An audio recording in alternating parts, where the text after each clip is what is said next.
चौसीमा वैशाली। सुनो सुनो सनम तोड़ दिहलु कसम, सुनो सुनो सनम तोड़ दिहलु कसम, ई बात लिख के धली ह। जान दे दो जहर खाके मर जाई, जान दे दो जहर खाके मर जाई, ओकरा बाद शादी कली ह। जान दे दो जहर खाके मर जाई, ओकरा बाद शादी कली ह।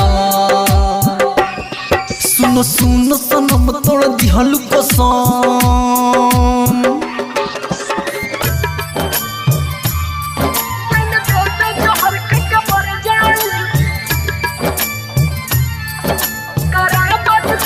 Music director DJ Kanchan Raj Hajipur Vaishali. DJ Kanchan Raj Hajipur Vaishali. DJ Kanchan Raj Hajipur Vaishali.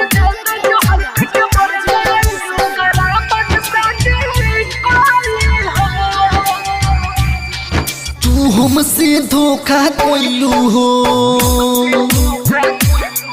पिया के घर बसैलू हो, बात ले ली हो दिल पर, साबित करके दिखाई हो। जब लकड़ी सजी मोर चिता पर, जब लकड़ी सजी मोर चिता पर, आखिरी बार आके देखली ह। जान दे दो जहर खाके मर जाई, जान दे दो जहर खाके मर जाई, ओकरा बाद शादी कली ह। जान दे दो जहर खाके मर जाई, ओकरा बाद शादी कली ह। सुनो सुनो सनम तोड़ दिहलु कसम, अरे जान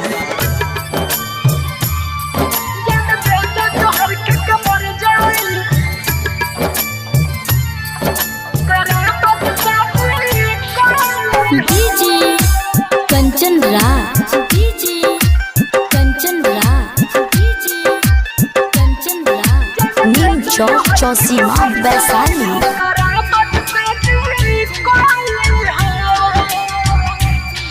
अब हो जोई पूत पराई हो, जियल न हमसे जाई हो, नामे दूसरा के मेहंदी तो चोईबू तू, आनंद के जियते मुईबू तू। शंकर रहतन टुन टुन कहे,